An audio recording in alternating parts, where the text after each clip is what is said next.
Hey there everybody, welcome to another Pro SC2 cast done by yours truly, KnBStarcraft. This is going to be a 1v1 on Xel'Naga Fortress between Liquid Hero, who's been making quite the splash, and our good friend, Terran friend EG.PuMa. And I'm actually going to be joined by a little special guest, our KnBStarcraft 2. Why don't you say hello there to the people, KnB? Hello my friends, I'm Kibbles. It's a pleasure to be casting for you today, and here for Convergence Gaming, so looking forward to a great match between these guys. This is from IPL 3. I couldn't be more excited to see it because I was actually, I don't know about you, but just watching DreamHack. These guys might be preparing to meet in the finals. So if you guys are watching this now, maybe they already did. Let's see how they did at IPL 3. I actually didn't get to tune in. How about you? No, actually, IPL 3, I did not have the time, unfortunately. Sometimes real life kind of snatches up all your free time. But I have been able to catch some DreamHack, and I know Liquid Hero did knock out Gamania's Sen. He was kind of upset about it. He did do an interview. But Liquid Hero has been doing quite a good job recently. He's been making more and more of a presence known in the SC2 community as of late. He has kind of gone quiet previously, but very recently he's been doing quite a good job. Yeah, he's just got such a unique playstyle, you know, and really has even brought about certain playstyles into popularity. But one of the things I was actually loving about him, watching this latest DreamHack series, is they're showing everybody's pulses as they play, and Heroes is just like cruising at like 85. Like he's just nice. Like everybody else is like 120, 130. He's just 85. Just nice and calm. I mean, I guess that's a good way to do it. If you're gonna remain calm, that's how you're gonna play your best. If you're panicking, you're gonna make bad decisions. You're gonna drop, maybe even forget a couple things. But if you stay calm, cool, and collected, you're gonna be able to play a lot better.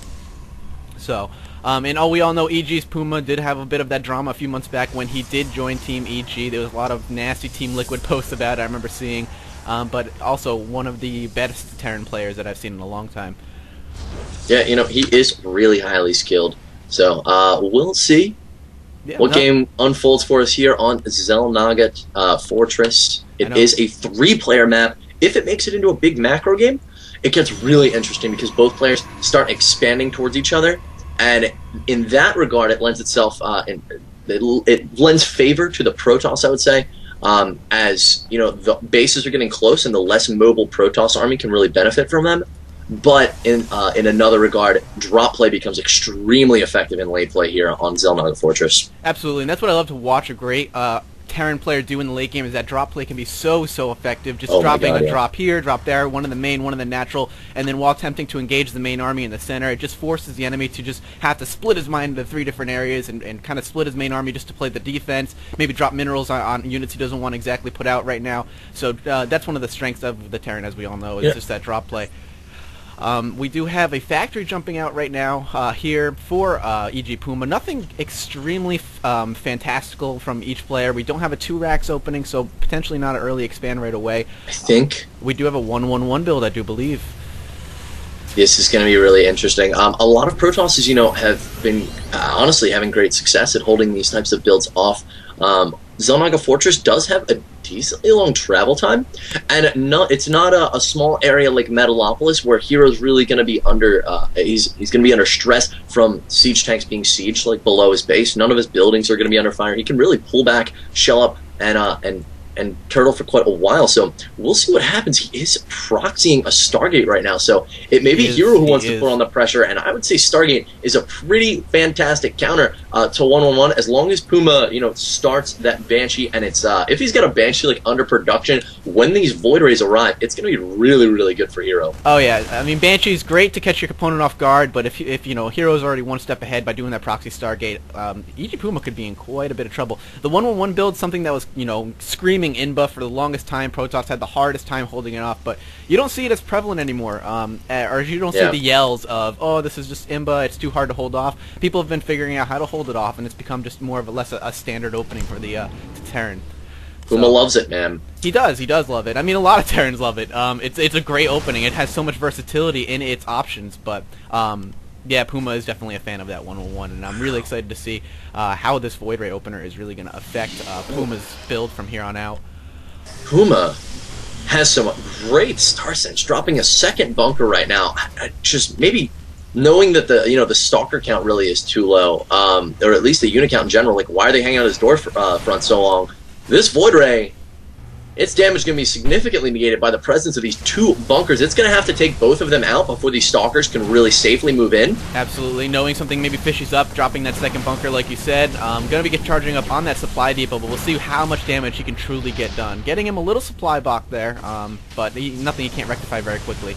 Alright, now the Cloak Banshee is in Hero's base, killing probes. It has killed 2, 3 so far, and the Stalker's no longer able to do damage to it. His Cloak has finally completed. Viking is about to pop out for PuMa, and that's really going to help him in dealing with this Void Ray. Absolutely. This is actually kind of an interesting trade back and forth, and I think PuMa is going to walk ahead on top with all these probe kills. Granted, he's been able to take out a few supply depots, but really the worker count is where the money is right now. And I'm liking his counterattack with that Cloaked Banshee, and he's now popping out a Raven at his base at about the 7-minute 45-second mark. So I'm very excited to see where this is going to go. He has a Phoenix up at the base trying to chase off that Cloaked Banshee. It's going to go to a 1-1-1, my friend. He's going to be starting Stim or Combat Shields. He's going for Combat Shields, guys. So Combat Shields in this upcoming 1-1-1 that we're going to see.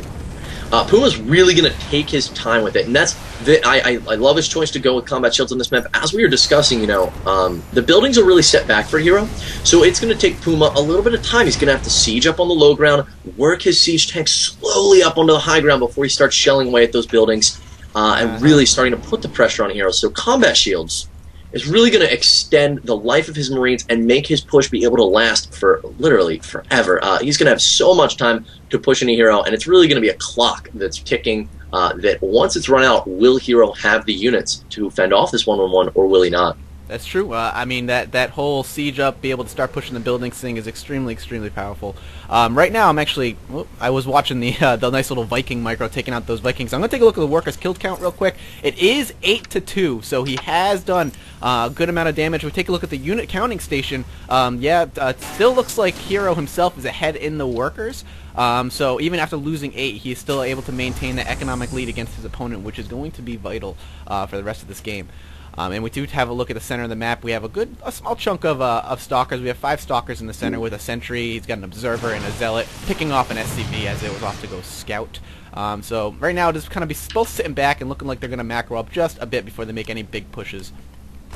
Now this is so interesting. We see losing that Observer. Oh, that's rough. Yeah. Sorry. That's never good. Twilight Council is going down. You are correct. I apologize for interrupting you. So, the Twilight Council going down. Blink Stalker, what route do you think he's going to be going here? Most people against the 1-1-1 do go for Colossus, but Blink Stalker is definitely an option. I'd like to see Blink Stalker. The micro that it allows, as long as you have the APM to do it, can really turn the tide of battle. But I'd be curious what he's doing. He doesn't look like he's doing anything with it right now. He's kind of just letting it sit idle, just kind of having it pop. And there he's chronoing out Blink. So there we go. He is chronoing out Blink. Oh, nope. This is Charge Lot. Charge Lot. I apologize. He's going for the Charge Lot upgrade. Now it's interesting, because he doesn't have a great response to the tanks. No, not at all. He's got 1 Immortal. I'm trying to think. Like, Charge Lot would be good if he can charge up to the tanks and force that giant attack. And now it looks like EG.PuMa pulling a huge amount of SCVs and moving up with the army to make a giant push. He does have 2 tanks, a Raven, a Viking, and a handful of Marines. Is this very all-in-ish, do you think? It looks like it might be. This is very all-in. This is so genius from Hero. So he's got these Phoenix, but he's using a lot of lifts, but he's still got 2 lifts left. If he lifts both these siege tanks, his charge lots are going to be in the clear to run in and wreak havoc. But remember, there's a lot of SCVs in the way to be able to tank here. This is it. This is going to cost it. And I like what your thoughts there. If he's able to pull those siege tanks, run his Zealots in, and if they do drop those the siege tanks could just do splash damage to their own Marines. But he's pulling back now. The more time he gives Hero to prepare for this, the worse off he's going to be. I'm really curious to see what's going to happen here. He is getting ready to try to push up right now. Waited for that Banshee, and here we go. It looks like this is going to be it. He has a lot of Zealots here to take on a lot of that brunt. This is very interesting. I don't know what to think. This is very, very interesting move from PuMa here. Yeah, so he brought a lot of SCVs. That's going to provide a ton of meat shield for all this DPS. He's got all these Marines. He's got a bunker trying to build on the high ground. That's going to let him literally infinity build bunkers. He can just lose SCV after SCV until he gets these bunkers down successfully. But the Stalkers do manage to snipe that one. He grav lifts the Phoenix, the ones on the left. So we'll see, man, if he can push up in here. And Yeah, I mean, he wants to get close. one of these siege tanks onto the high ground. Yeah, he definitely does. I do like the fact, though, that he really can't Hero can't get too close to the other bunker, and there's the cancel, and trying to drop another one here. And those Phoenixes, he's actually forcing those Phoenixes to just use all of his grab list. Not going to have enough energy to pull those siege tanks. And there go both the Phoenixes. Oh, that's such a win for PuMa right here. There's no Colossi on the field, guys. These are the units you want to have to counter the 1-1-1 Colossus Splash DPS versus Marines. Oh my god, OP. It's awesome versus 1-1. We do have Dark Templar warping in, so he has decided the Dark Templar route. But that Raven is going to completely negate that. He's going for a counterattack. He just wants a base trade. Yep, looks like that's what he's going for. Yep, there goes the Dark Templar, and interesting. This is a very interesting game. I like what's going on here. Now the bunkers are going to get down. The siege tanks are going to provide protection, taking out the gateways. The Immortal is going to try and pick off at least one of those bunkers. I'm curious how much damage he's going to be able to get off with the Dark Templar, if any at all. Now, if you guys are wondering why isn't Hero engaging here, the reason is he wants his Zealots to have a great spread against all these Marines. And with the Marines in the choke as they are now, that's not going to happen. So he wants these Marines to be completely up and in his base before he decides to make this engagement. Meanwhile, back in the base of PuMa, he is killing everything. He has killed all but 4 SCVs, all but 3 SCVs, 2, 1. I feel like we're watching an hourglass. See ya. We are. Final SCV, so no economy for PuMa right now. Looks like he's just going to push in. He knows this is all the units he has. This is his best opportunity, but now the spread is here for Hero, and this is the time that he can really engage and get some great damage on these Marines. Yeah, he needs to do damage now. If these bunkers that are up, you know, if he's able to just keep these bunkers sustained, he might be able to hold this off and even win this game. Talking about EG.PuMa, of course. And Terrans thrive in chokes. I've said it time and time again. They thrive in chokes, but those are some money force fields going down, forcing those Marines to sit back, allowing them to pick off a few extra free kills, and even a Dark Templar trying to get in the mix right now. And he got the Raven. He killed the Raven in that engagement. And that is going to be so money there's no scams. No, nothing. He's got nothing. What if he's got to back up? PuMa has to back up. These Dark Templar are just going to wreak havoc. I don't know if that tank's going to survive. I don't think it is. Oh, PuMa had such a good encounter to start, and then, oh, there goes the other, the 2 Dark Templar. And the Raven has joined the battle again. The difference being here, Liquid Hero has an economy. Yeah. That's really what's going to come down to. Hero can now continue warping in units. He's putting up more gateways. He does still... he has a sneaky expansion going down at the east side of the map. This is awesome out of Hero, guys. You know, I want to highlight that this is something that may not work in tournament style of play, and you know, to use repeatedly as if it becomes your bread and butter defending 1-on-1. It's something that players would expect, but Hero showing that even with the most unconventional strategies, here come the Zealots and the Stalkers, man, and he just needs to deal with these Marines, and it's over. Yeah, I think it's over. It's I don't see him being able to do much right now. I mean, that's the weakness of Warpgate, is that you have to wait. You can't just continue to stream in units, and I don't know, man. I don't know what's going to happen. I really think this is it. These Marines are so powerful. They're just dealing massive amounts of damage right now to Hero's base, and he has nothing to stop them. The Viking even landing, shutting down 2 of those gateways. Those fresh gateways are down. He's pulling us probes. We've got 3 Zealots that are just desperately trying to stop him. And he's just going to do the little scoot and shoot and take care of them, even throwing the probes at him as just free dinner. GG. And there's the GG from Liquid Hero. Great game. Wow. And it looks like EG.PuMa, and there go the casters.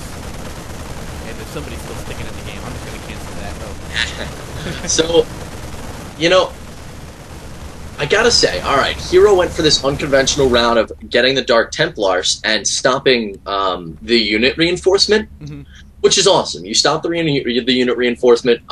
He can't stream any, any more units, not to be redundant, but here's the thing. So Hero does that. It forces PuMa to push now, but still, that's almost kind of bad that he's pushing now. That's, you know, he's pushing timing with a 1-on-1. I mean, it didn't give him any answer to those Marines, really. He tried to make an Archon, just target fired down, and you really need something like Colossus, or we've seen a player like Tyler try Mortal drops lately to deal with the tanks. Yep. You need something to deal with these units, and honestly, the Dark Templar just made the units push. Right, that's it's pretty much exactly what it was. And you know, Marines being such a phenomenal unit from the opening game to the end game, thriving in the choke, having those 2 siege tanks in the low ground, being able to protect them from doing anything. He just couldn't get close, and I agree with you. Forcing that push really was not in his best interest. He needed to prolong the game just a little bit longer. longer, and maybe even teched up to instead of teching up to charge lots, maybe just teching up to Colossus, like you said, and getting those Colossus out. I think even one Colossus would have made a huge difference in that encounter. Yeah, Colossus is in the 1-1-1, but when players see you going for Colossus, a lot of times they just rush in. Yeah, that's true. Doing that, perhaps Hero would have just simply died. Maybe it was just a sealed deal from once he decided to pull all those SCVs and head up for the push one way or another. Interesting. But either way, great game from both of them. As you can see, like you were saying, nothing you might not see in tournament style all the time, but something you will see every once in a while. Makes for interesting games, very interesting strategies. It was a cool alternative. I got to give them that. Absolutely. So Hero almost had it, man. Look at all these Marines. I know. They're just sitting there. Red. So close. If he maybe had a couple more units, long range units, Immortal or Stalkers, he might have been able to hold this off. But that is the luck. Puma does take it. This was the third game out of the best of 3, right? Yes, it was. As far as I can... Sometimes they do post these replays up backwards. For instance, the replay said it was Xel'Naga Caverns, but it certainly was not. Guys, thanks for tuning in. Thank you so much. Kibbles, yes, thank you for joining me. Thank you very much. I appreciate it. And I am Matt the StarCraft, and we will be seeing you very shortly, I hope. Adios.